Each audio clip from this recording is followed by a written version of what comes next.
Sara Duterte, ang matapang na babaeng lider ng bagong henerasyon. Mula sa pagiging anak ng isang presidente hanggang sa pagiging isa sa pinakamakapangyarihang politiko ng bansa, paano nga ba naabot ni Sara Duterte ang kanyang tagumpay? Isang babaeng may matatag na paninindigan, minahal ng marami, ngunit kinwestiyon din ng ilan. Ano ang tunay na kwento sa likod ng kanyang buhay at karera sa politika? Si Sara Zimmerman Duterte Carpio ay isinilang noong Mayo 31, 1978 sa Davao City.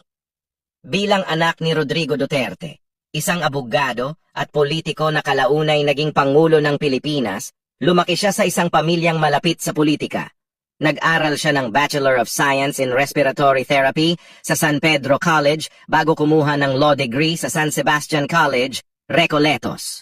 Noong 2005 siya ay naging isang ganap na abogado matapos pumasa sa bar exam. Hindi inaasahan ni Sara na papasukin niya ang mundo ng politika, ngunit noong 2007 siya ay tumakbo at nanalo bilang vice-alkalde ng Davao City, sa ilalim ng panunungkulan ng kanyang ama bilang alkalde. Taong 2010 siya ang naging kauna-unahang babaeng mayor ng Davao City na pumalit sa kanyang ama. Sa kanyang panunungkulan nakilala siya bilang isang matapang at progresibong leader. Isa sa pinakakontrobersyal na pangyayari sa kanyang termino ay ang insidente noong 2011 kung saan sinuntok niya ang isang sheriff matapos hindi ito sumunod sa kanyang utos na ipagpaliban ang demolisyon ng mga informal settlers. Sa kabila ng batikos, marami ang humanga sa kanya dahil ipinakita niya ang malasakit sa mahihirap.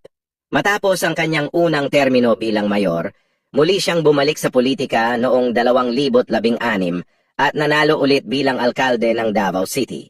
Sa ilalim ng kanyang pamumuno, naging mas progresibo ang lungsod na kilala sa disiplina, kaayusan at mabilis na aksyon sa kriminalidad. Noong 2022, tumakbo siya bilang vice-presidente ng Pilipinas at nanalo na may mahigit 32 milyong boto, isa sa pinakamalalaking boto sa kasaysayan ng bansa.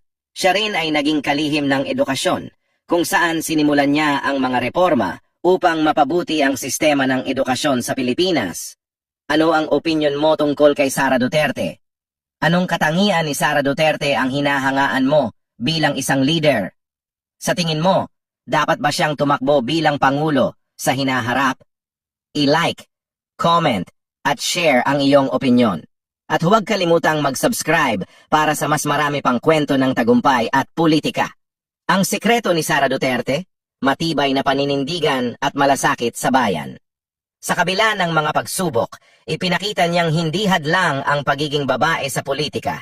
Patuloy siyang nagbibigay inspirasyon sa mga Pilipino, isang leader na matapang, matalino at handang ipaglaban ang kanyang prinsipyo.